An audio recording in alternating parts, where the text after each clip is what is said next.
Spécial Célina à Prenez-en de la graine, troisième partie avec Zoé. Zoé, bonjour. Bonjour. Quand on a préparé cette émission, en fait, c'est Célina qui a demandé impérativement à ce que vous soyez là. Et honnêtement, j'ai pas compris. Moi non plus d'ailleurs. Voilà, on est deux. Ouais. Parce que vous êtes un martyr. Martyr. Vous avez travaillé avec elle. Oui, j'ai travaillé avec elle. Vous la connaissez depuis de nombreuses années. Oui, je pense une dizaine d'années à peu près. Même un peu plus. Ouais. Et vous êtes quand même là. Je suis toujours là. Pour Célina, je serai toujours là. Quoi. Mais maintenant, témoignez. Ouais. Travailler avec Célina, est-ce que c'est une douleur profonde? Non, pas du tout. Non. On a monté un spectacle ensemble. C'était les raisons d'espérer de Michel Viala. Et puis on a bossé comme des fous. Et on a bien travaillé. Il n'y a jamais eu une dispute, quoi que ce soit. J'ai un souvenir, un très très grand souvenir de ce tournage parce que Michel Viala se trouvait dans un EMS à Genève, près de Genève ou Lausanne.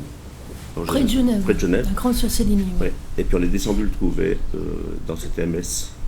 On est arrivé dans sa chambre, on était assis sur son lit et puis on nous racontait des histoires. Et bon, il était un peu mégalo quand même. Hein. Et puis je trouve que c'était un super souvenir de se trouver en face de Michel Viala. Je ne sais pas si tu connais Michel Viala. Oui, je connais bien, oui. qui est quand même assez impressionnant. C'est impressionnant, oui, très impressionnant. Et puis le contact s'est établi tout de suite.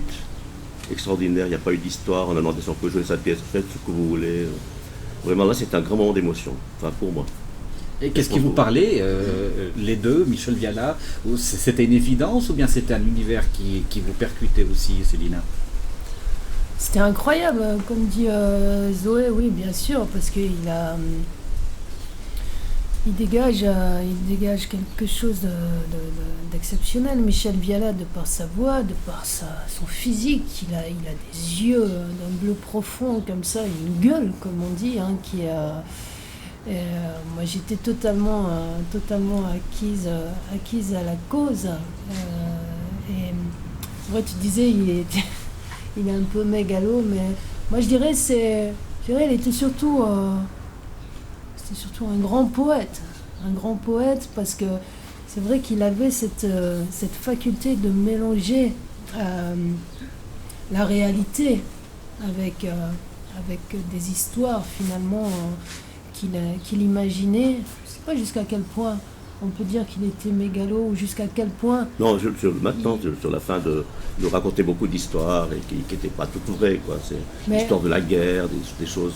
C'était quand même tout un monde, quoi. Un monde. Michel Viala, moi, c'est dans les plus belles rencontres que j'ai faites. Et ça a changé après la façon de l'interpréter sur scène, le fait de l'avoir vu, de l'avoir côtoyé comme ça?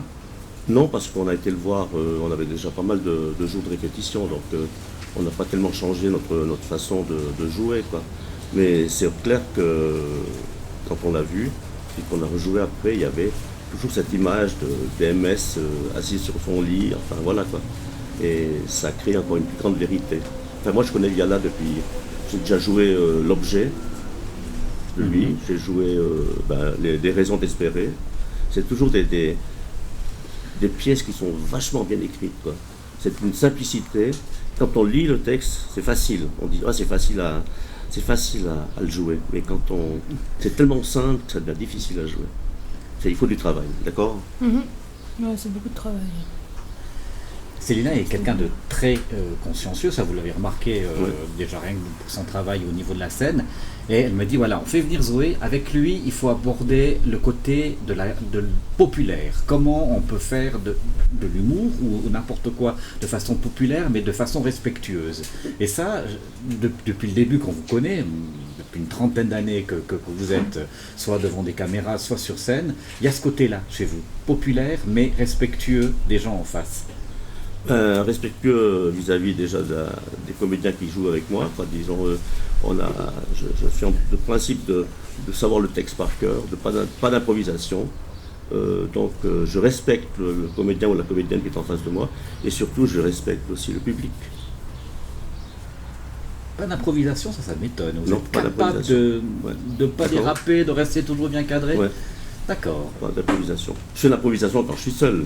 Voilà, ça c'est clair, parce qu'on n'emmerde personne. Mais lorsqu'il y a quelqu'un à côté, on n'a pas le droit de faire l'improvisation. J'ai une question qui me titille depuis le début. Est-ce que vous avez réussi à faire chanter à Célina le petit poisson? Ouais, elle chante très bien d'ailleurs, elle va chanter un petit poisson. Je me suis dit, il fallait un collector pour cette émission. Est-ce qu'on arrive à faire le petit poisson avec Célina? Moi j'arrive, oui. Ouais. Mais elle, je crois pas. Mais elle a une envie débrider, ça se voit tout de suite. On essaye? Ouais, d'accord. Hein, Alors, on y va. la Allez. main gauche en avant, Allez, la main droite sur la République, vous voyez, elle aussi. Hein. allez, Tournez les pouces, allez. on tourne.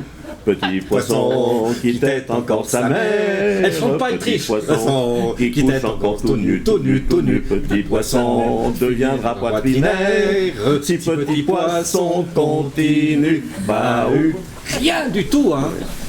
Alors, finalement, Et j'ai pas chanté Petit Poisson, mais, mais pourquoi? Mais mais pourquoi? j'ai chanté, c'était quand il y a une année, il y a 2 ans, une chanson qui s'appelle Nounours. Zoé, à côté de moi, déguisée en nounours. Et c'était un moment assez incroyable. Ouais. Je suis très bien en nounours. Oui, mais Célina me déçoit beaucoup, elle n'a pas osé chanter. Non, mais c'est comme ça. Célina, elle est assez. Vous avez comme ça, remarqué, quoi. hein, c'est Ouais. clair. Bah, je parlais juste en début d'interview, dans la première partie, assez déjanté de son côté très lisse, très sage. Vous avez quand même réussi un peu à enlever à la débrider un peu plus, côté transmission aussi? Eh bien, je pense que maintenant elle a changé, mais je me rappelle qu'au début, Célina, c'est pas une fille qu'on peut tellement toucher, quoi. Elle est assez prude. Elle, je sais pas, d'ailleurs, je lui avais dit, si tu veux faire du cinéma, ma chère amie, Oui, il va falloir il faudra s'acquitter, coucher. hein. Voilà. voilà. Et puis, je crois que maintenant, elle veut faire du cinéma, donc c'est bien parti. Je pense que sa vie va changer et beaucoup évoluer. Non, c'est clair, parce qu'on a joué justement là, des raisons d'espérer. Elle était jeune, moi j'avais mon âge, quoi. Elle Donc, était jeune. ouais, elle était jeune, elle était tout. Enfin bref, moi j'ai mon âge, donc il y a une différence d'âge entre elle et moi. Je comprends que des fois le contact n'est pas toujours aussi facile. Célina, quand vous l'avez approché, Zoé, est-ce que vous aviez en tête toute cette image qu'on a de lui, le côté farceur, le côté petit poisson qu'on vient de faire, le côté caméra invisible, ou vous aviez déjà perçu autre chose chez lui? Non, j'avais déjà perçu autre chose. Parce que oui, il y a tout ce côté humour chez Zoé qu'on connaît tous. Hein. Il nous a accompagnés, plusieurs générations en Suisse romande, quoi. Encore aujourd'hui, tout le monde se souvient de Petit Poisson. C'est par respect que je ne l'ai pas fait avant. Hein, parce que Ouais, Oui, j'ai c'est ça, compris, petit j'ai compris. tuyau. Ouais. Non, c'est vrai. Ouais, c'est vrai, oui. C'est, mais tout le monde te connaît en Suisse romande par rapport à ton aspect humoristique.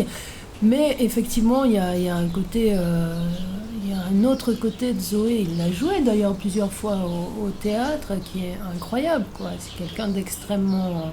Alors il dit que je suis pudique, mais il n'est pas moins que moi. C'est quelqu'un de très très pudique aussi, qui finalement camoufle différemment que moi sa pudeur.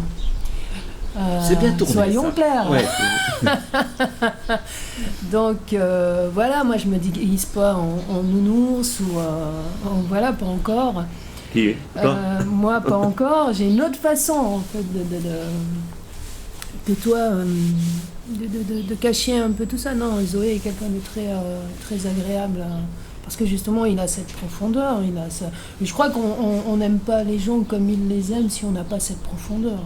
Et on ne fait pas rire autant les gens si on n'a pas cette profondeur. Zoé, vous la voyez comment évoluer, Célina, dans les années à venir? Oh, bien, parce que Célina, c'est une touche à tout. Hein. Elle est capable de tout faire. D'abord, elle a commencé avec son accordéon, son petit Léon. Ensuite, elle a quitté les bistrots pour faire autre chose, des animations à gauche, à droite. Elle fait des disques. Enfin bref, disons, c'est une fonceuse. Moi, je la vois très très bien arriver parce qu'elle travaille. Elle travaille énormément. Et ça, c'est bien, ma petite. Bravo. Donc, quand elle dit qu'à un moment ou à un autre, elle va faire du cinéma, Ouais. vous la croyez? Je la crois et j'aimerais bien qu'elle en fasse. Ouais. Mais pas Parce sans qu'elle comédie. a une tête à cinéma quand même. Hein? Non, t'as une bonne tête. Telle bonne tête. Non, t'as une jolie tête, c'est vrai. Tu peux faire un film d'horreur, des trucs. Ouais. Mais on me l'a proposé il y a pas longtemps. Eh bien, Zoé, je vous remercie. C'est fini. C'est déjà fini, et oui. Eh bien, merci. Et Célina, je te souhaite un grand succès, un bel avenir. ton avenir il est devant toi, le mien il est bien derrière. Hein. Allez. Vous avez le droit. Vous avez le droit de lui faire la bise, hein, aussi, c'est la tradition. Merci. Oui. Petit poisson. Oh merde. Et t'as pas encore vu le reste? Ah non, non, s'il te plaît, Joël. Aïe, aïe, aïe. Merci. Bravo.